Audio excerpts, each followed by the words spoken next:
So in this video, I wanted to go over a topic that I kind of discussed in my last video, and it has to do with people's interpretation of religious text. I know that the two major religions, Islam and Christianity, are very similar, and their belief system is very similar. And from what I understand, Muslims also believe in the Old and New Testament. Now, I don't know this for certain, but that's what I've heard. Muslims actually told me that they believe in the Old and New Testament. So the main argument that they have is like the divinity of Jesus Christ and that kind of thing. So I think what happens is there's a lot of minutia that people argue over. And lately, the main argument has been geared more towards the religious text itself. So I've been hearing a lot of people on the internet talk about contradictions or stuff like that, or things, or typos, or whatever, things in the Bible that they consider not perfect. And what it's done is basically give them the ammunition they need to discredit the entire religion. So if you are one of these people, let's assume that you read the Bible and someone said that there was an imperfection in it. Maybe that was enough to deter you from believing in it. Maybe you read something and you didn't understand and you figured, well, hell, the Bible there must not be a God. I mean, I'd understand if you felt that way. I mean, I would. Like, if you just were like, you saw a typo or something and I don't know, they got a date wrong or whatever. I mean, that literally could, I guess, make it so that you stop believing in God. So I wanted to address this just in case you're one of those people. Okay, so first off, the Bible never claimed to be perfect. And I want to explain why I'm saying this. In the Bible itself, it basically says, I think it's in the end of the Bible in Revelation, don't quote me on this, but it says, whoever changes the text in here, something bad is going to happen to them. I can't remember exactly what the wording was, but in essence, it says something bad will happen to anyone who alters this text, anyone who messes with it. Now I'm going to stop right there and discuss what that means. So basically what you have is the Bible admitting that there could be flaws or there could be imperfections. If it was impossible for the Bible to be flawed, let's assume it was impossible, like God would make it so that was impossible. Why would God have to put that in there? Why would God have to say, well, if someone changed this, then I'm going to punish them for it? You see how, he wouldn't need to say that, because he would say no one could get this wrong. No one could translate it incorrectly. No one could make a mistake. No one could do anything that could ruin or alter the message in any way. It's not even possible. So, but according to the Bible itself, God straight up says that people can do stuff to it, alter it, get things wrong. So he admits that. So of course he admits that. I mean, why wouldn't people be able to do that? If he is counting on us to write this for him, and we're not perfect, and he's perfect, we're not perfect, then whatever we create is going to be susceptible to human fallibility or whatever agendas or whatever is going on with us. It's affected by that. So the argument that the Bible is impossible for it to be anything except for 100% perfect because it was inspired by God is silly. Simply because God himself said that man can alter it. He could change it. Why couldn't man do that? Why wouldn't we be able to do that? So if a guy reads it and he finds an imperfection and he's like, well, I mean, there's an imperfection, so obviously that reflects on God. I was like, why would that?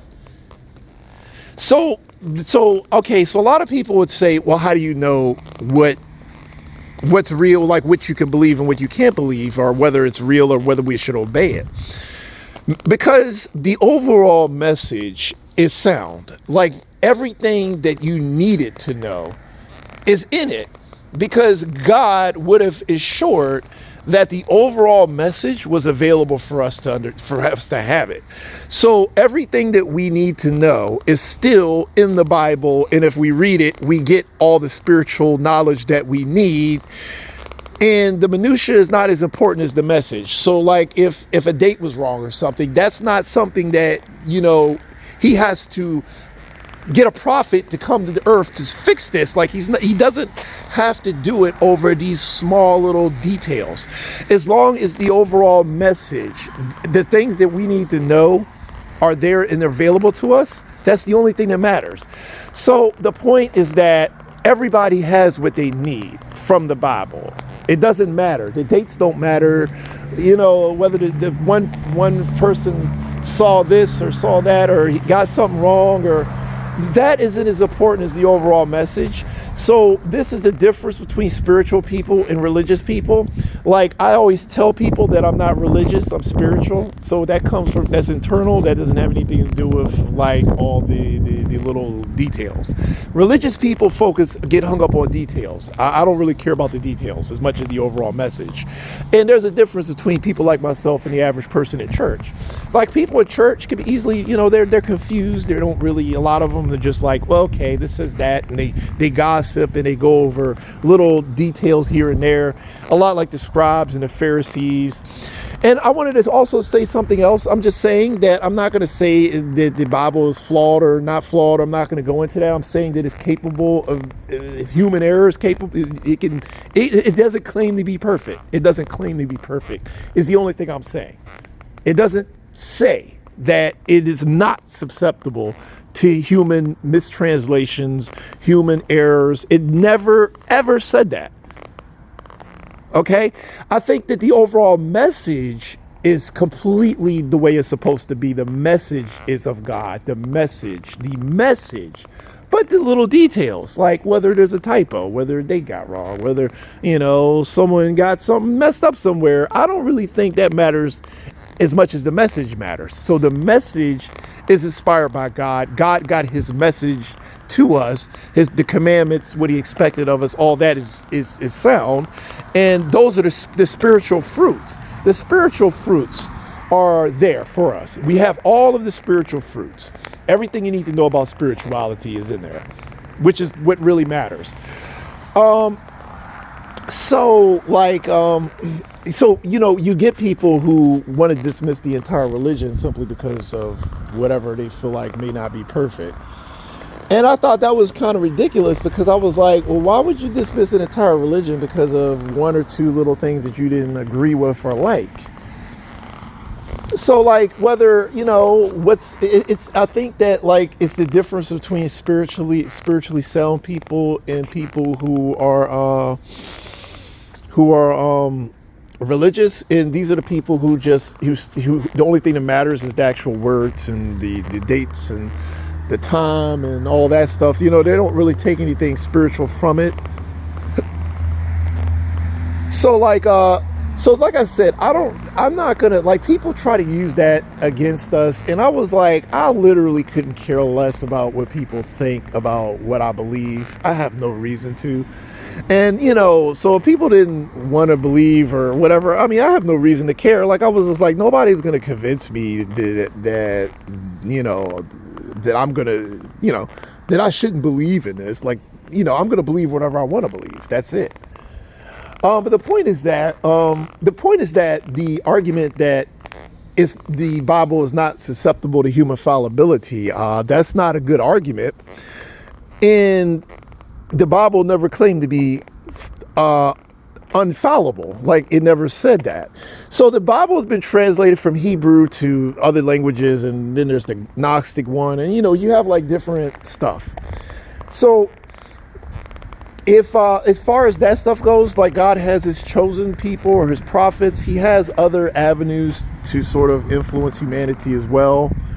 And so everything that we need, we have, so we don't really have to get hung up on every small detail. God gives every people what they need, and I think that's what's important. And I would encourage people not to get hung up on the little details. Okay, like when you talk about what happened with Jesus Christ. So, like every person who was who witnessed whatever happened with Christ. I mean, with people and with translations, and when you talk about secondhand accounts of something, it'll always be close, but it'll never be perfect. Like two people see the same thing and they get stuff wrong. Like if I saw a car accident and the police or the EMS asked me what happened, my interpretation or what I said happened is going to be slightly different from what the other person says. Like it's always, when you deal with people, there's always going to be fallibility. And I just wanted to mention that because people don't want to accept that. Whenever you deal with people, whether they have good intentions or not, there's always going to be human fallibility. Like it's never going to be perfect. Like when you deal with people, like when you deal with people out in the street or you deal with anybody and you're trying to like relay messages or do stuff like that and you're going over facts, it's never perfect. And most people know this because when you go to court and you're dealing with witnesses in court and all that, they get it wrong too. Nothing is perfect. Nothing is 100%. Like, I mean, so the point is that it depends on how you see these things. Like I said, it depends on how you see these things. Like, as far as people making the argument that your belief system isn't real simply because they find a discrepancy in it, I don't really think that's a strong argument. And why do they really care what you believe anyhow? Like, why do they care? I mean, if they're trying to sort of convince you it's not real, they probably have their own ugly, hateful reasons for doing it. I mean, like if you believe something and you wanted to believe it was important to you. I mean, I can make my point as to why I thought it wasn't real, but after you didn't believe it, you didn't believe it. I mean, I'm not going to lose any sleep over it. I have no reason to care. Like most of the people who care are just bad people in the first place. Like, why would you want to just give up your belief system for some asshole? Like, there's no point in that. I mean, these people are not worthy of your respect or admiration. You think, what, for these people? So you could be like them? So you could be some monster that the world is better off without? Is that what you want? I mean, but the point is that regardless of what people say, okay, you can make your own determination as to what's real and what's not real when it comes to biblical teachings. You don't need some troll trying to dissect your belief system and tell you what's what. That's why even with people with other belief systems, I mean, I never try to force my beliefs on you guys. If you could believe anything you want, I don't care. It's none of my business what you believe. So I'm not here to force you to believe anything. I'm here to explain how I see things, and you can choose to see things however you want to see things. So with that said, let me go ahead and close.